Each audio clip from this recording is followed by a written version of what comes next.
कहानी की शुरुआत में जब एक आदमी नींद से जागता है तो पाता है कि पूरा शहर एक सुनसान मृत शहर में बदल चुका है। सड़कें खाली पड़ी है, कहीं कोई जिंदा इंसान नहीं दिखता और जहां भी नजर जाती है तो सड़ती हुई लाशें दिखाई देती है। आखिर इस शहर के साथ क्या हुआ और यह आदमी अब इस खतरनाक हालात में कैसे जिंदा रहेगा? दरअसल मुख्य किरदार निक एक जियोलॉजिस्ट है। अपने काम को आसान बनाने के लिए उसने शहर से दूर पहाड़ों के बीच अपना घर बनाया हुआ है। एक दिन निक हमेशा की तरह पत्थर की खदान में खनिज नमूने इकट्ठा करने जाता है। वह अपनी किस्मत पर खुश ही हो रहा था कि अचानक उसे एक जहरीले सांप ने काट लिया। गुस्से में वह बड़बड़ाता है और मदद के लिए फोन करने की कोशिश करता है, लेकिन उसका मोबाइल पत्थरों की दरार में गिर जाता है। मजबूरी में उसे खुद ही अपनी जान बचानी पड़ती है। वह चाकू से घाव को काटकर जहर निकालने की कोशिश करता है, जिससे बस थोड़ी देर के लिए असर धीमा पड़ता है। तेज दर्द सहते हुए वह किसी तरह घर पहुंचता है और कई बोतल पानी पीता है, लेकिन आखिरकार बेहोश होकर बिस्तर पर गिर जाता है। उसे महसूस होता है कि उसकी दिल की धड़कन तेज हो रही है, नजर धुंधली पड़ रही है और एक अजीब सी नींद उसे घेर लेती है। वह धीरे धीरे गहरी बेहोशी में चला जाता है। पता नहीं कितना समय बीत जाता है, लेकिन बीच बीच में उसे थोड़ा होश आता है। वह देखता है कि उसका हाथ बुरी तरह सूज चुका है और फिर वह दोबारा बेहोश हो जाता है। रात में जैसे कोई दरवाजा खटखटाता है। दो लोग टॉर्च लेकर आते हैं तो निक को बिस्तर पर बेसुध पड़े देखते हैं और बिना कुछ किए वापस चले जाते हैं। निक की हालत बेहद खराब हो जाती है। इस दौरान कई हेलीकॉप्टर उसके घर के ऊपर से उड़ते हैं। प्यास लगने पर वह बस पानी पीता रहता है, जब तक कि घर में आखिरी बोतल बच जाती है। बड़ी मुश्किल से वह बिस्तर से उतरकर उसे भी पी जाता है। अगली सुबह निक आखिरकार होश में आता है। हैरानी की बात यह है कि उसके हाथ का घाव पूरी तरह ठीक हो चुका होता है। वह आखिर कितने समय तक सोता रहा उसे खुद भी पता नहीं। थोड़ा बहुत नहाकर और खुद को संभाल कर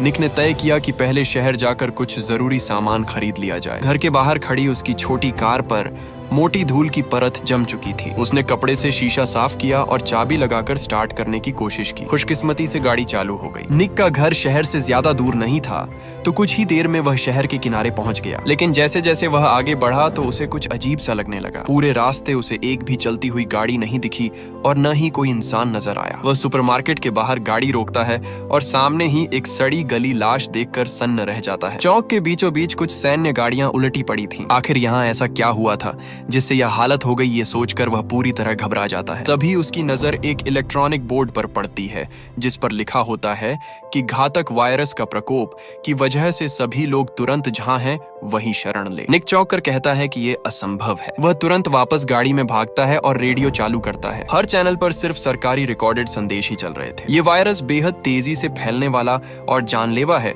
इसीलिए सभी को सतर्क रहने की चेतावनी दी जा रही थी। कुछ देर बाद निक गाड़ी चलाकर अपने माता पिता के घर पहुंचता है। वह अंदर जाकर अपनी माँ को पुकारता है, लेकिन काफी देर तक कोई जवाब नहीं आता। वह देखता है कि डाइनिंग टेबल पर खाना अभी भी रखा हुआ है, जैसे किसी ने जल्दबाजी में उसे छोड़ा हो। उसके मन में एक बुरा अंदेशा जन्म लेता है। जब वह बेडरूम का दरवाजा खोलता है तो एक तीखी बदबू उसके चेहरे पर पड़ती है। हिम्मत जुटाकर वह अंदर जाता है और वह देखता है कि उसके पिता बिस्तर पर मृत पड़े हैं और उसकी माँ बाथरूम में गिरी हुई है। ये देखकर उसकी आंखों में आंसू भर आते हैं। उसने कभी नहीं सोचा था कि सिर्फ एक रात सोने के बाद वह अपने माता पिता से हमेशा के लिए बिछड़ जाएगा। निक अपने दुख को दबाते हुए घर के पीछे एक गहरा गड्ढा खोदता है। एक एक करके वह अपने माता पिता को उसमें दफनाता है, ताकि उन्हें कम से कम सम्मान के साथ अंतिम विदाई दे सके। कम से कम यह सम्मान तो उन्हें मिला जो इस दुनिया में मरने वाले 99% लोगों को भी नसीब नहीं हुआ। उसी रात निक अपने बचपन के बिस्तर पर लेटता है, मानो वह अपने अतीत को हमेशा के लिए अलविदा कह रहा हो। अगली सुबह वह घर से निकलकर अन्य बचे हुए लोगों को ढूंढने का फैसला करता है, लेकिन जहाँ भी जाता है वहाँ सिर्फ लाशें ही लाशें पड़ी होती है। उसे एक भी जिंदा इंसान दिखाई नहीं देता। सुनसान सड़कों पर चलते हुए उसे एहसास होता है कि अगर ऐसे ही हालात रहे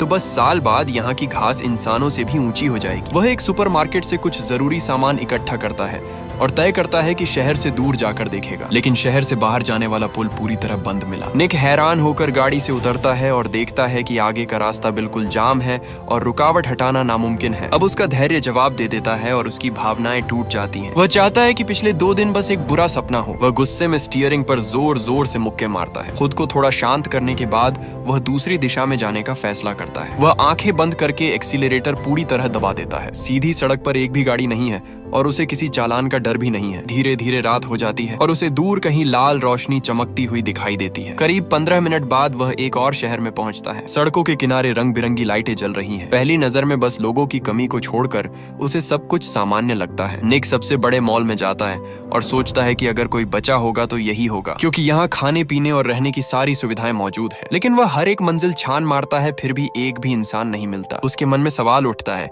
कि क्या पूरी दुनिया में अब सिर्फ वही अकेला बचा है। थका हुआ निक मॉल की छत पर जाकर नहाता है। नहाने के बाद बिना तौलिया लपेटे ही वह बार काउंटर की तरफ जाता है और शराब लेने लगता है। जैसे ही वह गिलास उठाता है तो अचानक पास के एक कमरे से एक महिला की आवाज सुनाई देती है। ये सुनकर वह इतना उत्साहित हो जाता है कि उसके हाथ से गिलास लगभग छूट जाता है। ढाई दिन की तलाश के बाद आखिरकार उसे 2 जिंदा लोग मिल ही जाते हैं। निक के दिल में अचानक उम्मीद की एक किरण जग उठती है। अब निक के मन में बहुत सारे सवाल थे। पूछने पर उसे पता चलता है कि ये दोनों बचे हुए लोग बाहर से यहाँ काम के सिलसिले में आए थे। वे होटल में ठहरे हुए थे, तभी अचानक वायरस फैल गया। निक समय का हिसाब लगाता है कि जब से उसे सांप ने काटा था तब से अब तक कुल 3 हफ्ते बीत चुके हैं। जीवित बचा व्यक्ति माइक अपना मोबाइल निकालता है। उसने इस पूरी घटना को रिकॉर्ड कर रखा था। सबसे पहले स्वास्थ्य विभाग ने उच्च स्तर की चेतावनी जारी की थी। यह वायरस बिल्कुल नया था और इतना खतरनाक कि इसकी संक्रमण दर और मौत का प्रतिशत इतिहास में सबसे ज्यादा था। कोई भी एंटीवायरल दवा असर नहीं कर रही थी। शुरुआत में सरकार ने सच्चाई छिपाने की कोशिश की,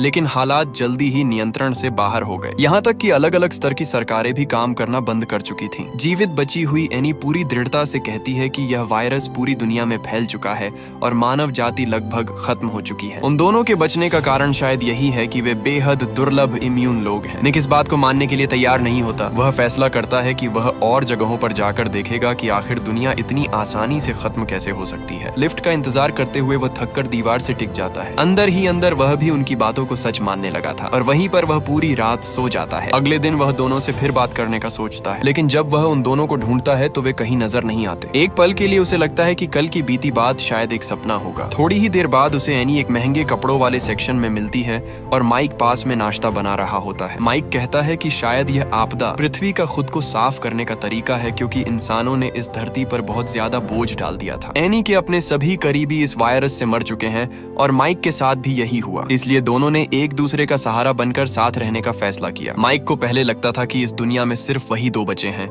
लेकिन अब निक के आने से उन्हें थोड़ी खुशी होती है। निक अपनी सोच बताता है कि वह यहाँ हमेशा के लिए नहीं रुकना चाहता। दुनिया बहुत बड़ी है और वह कहीं न कहीं उम्मीद ढूंढना चाहता है। एनी ये सुनकर निराश हो जाती है और चुपचाप वहाँ से चली जाती है। माइक निक को समझाने की कोशिश करता है कि यहाँ रहने में ही समझदारी है, क्योंकि यहाँ खाने पीने का भरपूर सामान है। लेकिन निक कहता है कि एक दिन ये सब खत्म हो जाएगा। माइक बताता है कि उसने और एनी ने तय किया है कि जब सामान खत्म होगा तो वे दोनों साथ में अपनी जिंदगी खत्म कर लेंगे। फिर भी निक खुद को एक ही जगह कैद नहीं करना चाहता। माइक की आंखों में उदासी झलकती है और वह कहता है कि जब इंसान अपनी सबसे प्यारी चीज खो देता है तो शायद जीना भी मरने से बेहतर नहीं लगता। निक ये सुनकर गहरी सोच में डूब जाता है। निक समझ जाता है कि माइक को मनाना नामुमकिन है। वह फिर एनी के पास जाता है और कहता है कि वह उसे अपने साथ यहाँ से ले जा सकता है। लेकिन एनी की सोच भी माइक जैसी ही होती है। वह कहती है कि जब उसने अपनी आंखों के सामने अपने दोनों बच्चों को मरते देखा और उसी पल उसका दिल भी मर गया। अब इस दुनिया से उसे कोई उम्मीद या चाहत नहीं रही। ये सुनकर निक गुस्से में एनी को धक्का देता है और बिना पीछे देखे मॉल से बाहर निकल जाता है। अचानक पीछे से 2 गोलियों की आवाज आती है। निक समझ जाता है कि एनी और माइक ने अपनी जिंदगी खत्म कर ली। उसका दिल भारी हो जाता है, जैसे सीने पर कोई बड़ा पत्थर रख दिया गया हो। वह गाड़ी का एक्सीलरेटर जोर से दबाता है और बिना सोचे समझे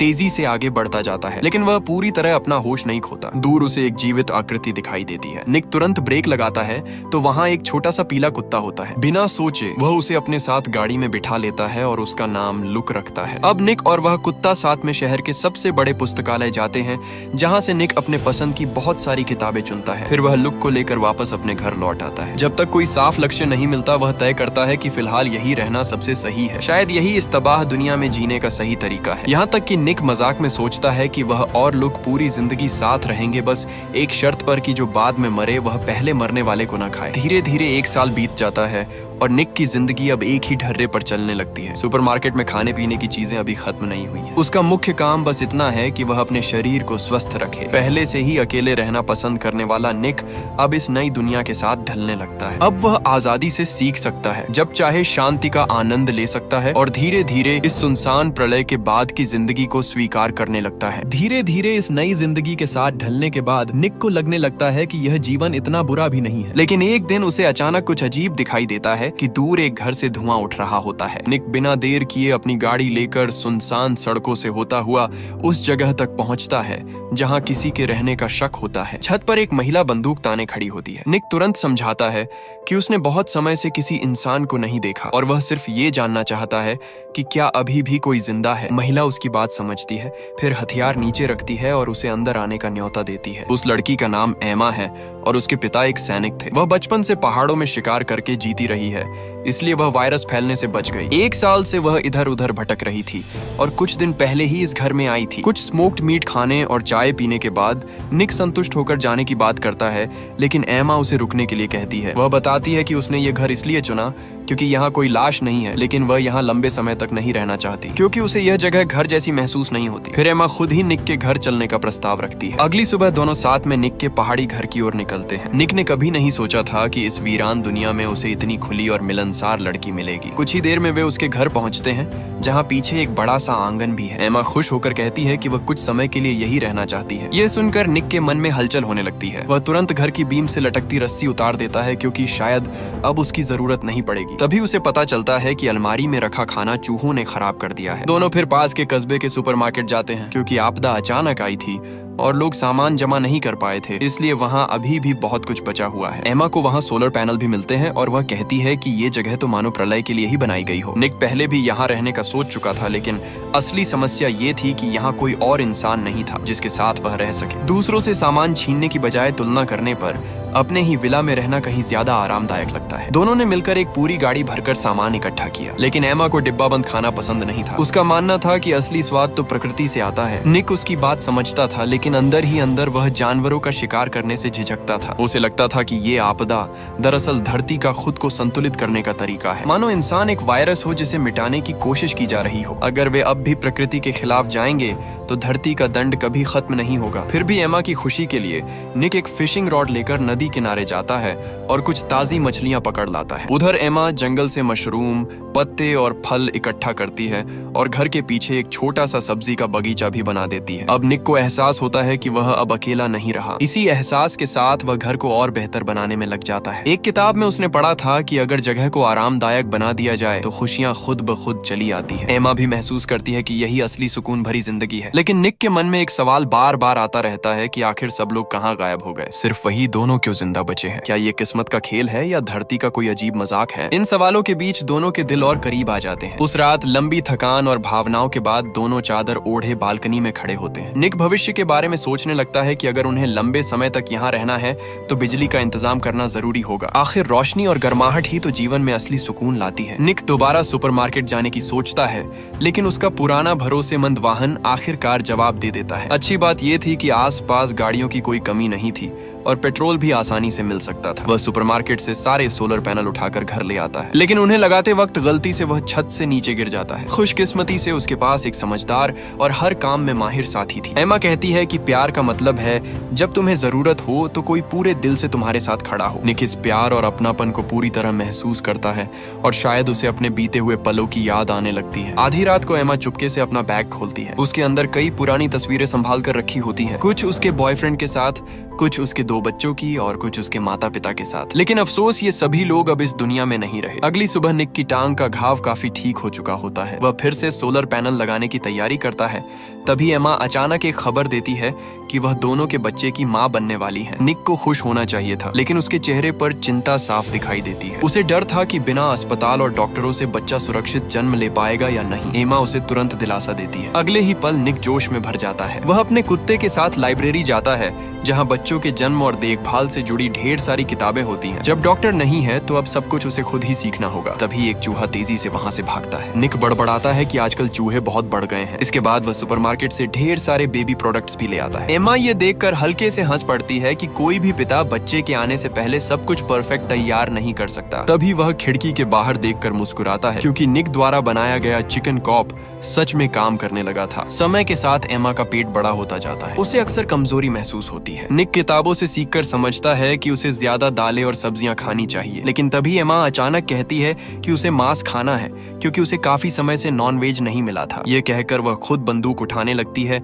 लेकिन निक उसे रोक देता है और वह खुद इस जिम्मेदारी को उठाता है। कुछ ही देर में वह नदी किनारे कुछ आवारा पशु ढूंढ लेता है। वह बंदूक में गोली भरता है, लेकिन ट्रिगर दबाने से पहले ही हिचकिचा जाता है। वह सोचता है कि पहले इन्हें पकड़कर घर ले जाए, लेकिन जानवर इतने आसानी से काबू में कहां आते हैं। कुछ ही पल में सभी गायें भाग जाती हैं, सिर्फ एक छोटी सी गाय वहीं खड़ी रह जाती है। निक काफी देर तक सोचता रहता है। आखिरकार निक ने बंदूक उठाई और दांत भींचकर ट्रिगर दबा दिया, लेकिन सफेद गाय तुरंत नहीं मरी। वह जमीन पर तड़पते हुए दर्द से कराहने लगी। निक गुस्से और बेबसी में उसे कोसता है और मजबूरी में एक और गोली चलाता है और इस बार गाय मर जाती है। लेकिन निक को जरा भी खुशी नहीं होती क्योंकि असली परीक्षा तो अब शुरू होती है। वह हालात से मजबूर होकर किताब में बताए गए तरीके को अपनाता है। काफी मशक्कत के बाद आखिरकार उसे एक पूरा बॉक्स भरकर खाना मिल जाता है। जब एमा उसे देखकर खुशी से खिलखिलाती है तो निक को लगता है कि उसकी सारी मेहनत और तकलीफ वाजिब थी। लेकिन दोनों को ये नहीं पता होता कि यही खाना उनके लिए एक बड़ा खतरा बनने वाला है। एक पूरा दोपहर लगाने के बाद निक आखिरकार सोलर पैनल भी लगा देता है। शाम होते होते दोनों खुशी खुशी घर की लाइट चालू करते हैं। बड़ा सा फ्रिज भी अब काम करने लगता है। तभी एमा एक डिब्बा निकालती है और बताती है कि बाथरूम में एक बड़ा चूहा डूबकर मर गया था। निक इसे हल्के में लेता है लेकिन तभी बाहर से अजीब सी आवाजें आने लगती हैं। जब वे खिड़की से बाहर देखते हैं तो उनके होश उड़ जाते हैं। दिन में खाए गए खाने की गंध ने आसपास के भूखे चूहों को आकर्षित कर लिया था। घबराकर वे तुरंत दरवाजे के बाहर आग जलाते हैं और बचा हुआ सारा खाना उसमें फेंक देते हैं। लेकिन अब बहुत देर हो चुकी होती है और हजारों लाखों चूहे उनकी ओर बढ़ते चले आ रहे होते हैं। दोनों तुरंत घर के अंदर भागते हैं और सारे दरवाजे खिड़कियां कसकर बंद कर देते हैं। चूहे अंदर नहीं आ पाते लेकिन बाहर से कांच पर जोर जोर से टकराने लगते हैं। एमा को डर होता है कि वे पाइपलाइन के रास्ते अंदर आ सकते हैं, इसलिए वह हर छोटे बड़े छेद में कीटाणुनाशक डाल देती है। छत पर भी उनके दौड़ने और खरोचने की आवाजें गूंजने लगती है। निक के पास अब सिर्फ एक ही उम्मीद बचती है। वह मन ही मन दुआ करता है कि ये चूहे जल्द से जल्द यहाँ से चले जाए। तभी दरवाजे के बाहर कुछ सरसराहट की आवाज आती है। निक को तुरंत याद आता है कि उसका प्यारा कुत्ता लुक बाहर ही रह गया है। वह दांत भींचता है, जल्दी से कांच के दरवाजे पर लगी टेप हटाता है और एमा को दूर रहने के लिए कहता है। फिर झटके से दरवाजा खोलकर एक ही पल में दौड़कर कुत्ते को उठा लाता है। हालांकि उसकी ये हरकत बहुत तेज और सटीक थी, फिर भी कई चूहे अंदर घुस आते हैं। निक तुरंत बंदूक उठाता है और चूहों को मारने लगता है। जब गोलियां खत्म हो जाती है तो वह लकड़ी का डंडा उठा लेता है। कई घंटों की जद्दोजहद के बाद वह किसी तरह घर में घुसे सभी चूहों को मार गिराता है। लेकिन बाहर मौजूद चूहे अभी भी नहीं गए होते। बेचारा लुक बुरी तरह घायल हो चुका होता है और उसके पूरे शरीर पर काटने के निशान होते हैं। एमा उसे एंटीवायरस इंजेक्शन देती है और उसके सारे घाव सिल देती है। इस घटना के बाद निक का आत्मविश्वास बुरी तरह टूट जाता है। उसे अपने माता पिता की दर्दनाक मौत याद आने लगती है और अब उसे डर सताने लगता है कि कहीं उसका बच्चा भी सुरक्षित पैदा न हो पाए। एमा उसे समझाती है कि वह बेवजह चिंता न करे। वह बताती है कि वह पहले ही 2 बच्चों को जन्म दे चुकी है, लेकिन वायरस फैलने के दौरान उसके सारे परिवार वाले मर गए। यह यादें उसके लिए ऐसी है जैसे बहुत पुरानी भी हो और जैसे कल की ही बात हो। धीरे धीरे समय बीतता है और वायरस फैलने को 2 साल हो चुके हैं। बाहर जंगली जानवर और भी ज्यादा खतरनाक हो गए हैं, लेकिन एक तरह से प्रकृति ने खुद का संतुलन बना लिया है। एक दिन निक हिम्मत करके घर से बाहर निकलता है और हैरानी की बात वो खतरनाक चूहे अब पूरी तरह गायब हो चुके होते हैं। तभी एमा एक खुशखबरी देती है कि उनका बच्चा अब जन्म लेने वाला है। ये हर पिता के लिए सबसे तनाव भरा पल होता है। निक ने भले ही पहले बहुत कुछ पढ़ रखा था, लेकिन असली समय आने पर वह घबरा जाता है। खुशकिस्मती से एमा को अनुभव था और उसके मार्गदर्शन में एक नया जीवन इस दुनिया में आने वाला था। आखिरकार एक प्यारी सी बच्ची जन्म लेती है। निक की खुशी का ठिकाना नहीं रहता। वह भावुक होकर सोचता है कि जीवन सच में कितना अद्भुत है। उसके मन में तो यहाँ तक ख्याल आता है कि शायद अब इंसानी सभ्यता को फिर से बसाने की जिम्मेदारी उसी के कंधों पर है। अब निक पहले जैसा बेफिक्र अकेला इंसान नहीं रहा। जहां एक तरफ वह परिवार की खुशियों को महसूस कर रहा है, वहीं दूसरी तरफ उसके कंधों पर जिम्मेदारियां भी बढ़ गई हैं। लेकिन एमा स्वभाव से ऐसी नहीं है जो सिर्फ आराम से संतुष्ट हो जाए। वह सड़क के सबसे दिखाई देने वाले स्थान पर उनके घर का पता लिख देती है ताकि अगर कोई और जीवित इंसान हो तो उन्हें ढूंढ सके। अगर आपको इसका दूसरा पार्ट चाहिए तो कमेंट में पार्ट 2 टाइप कर दीजिए। मैं जल्द से जल्द पार्ट 2 लाने की कोशिश करूंगा।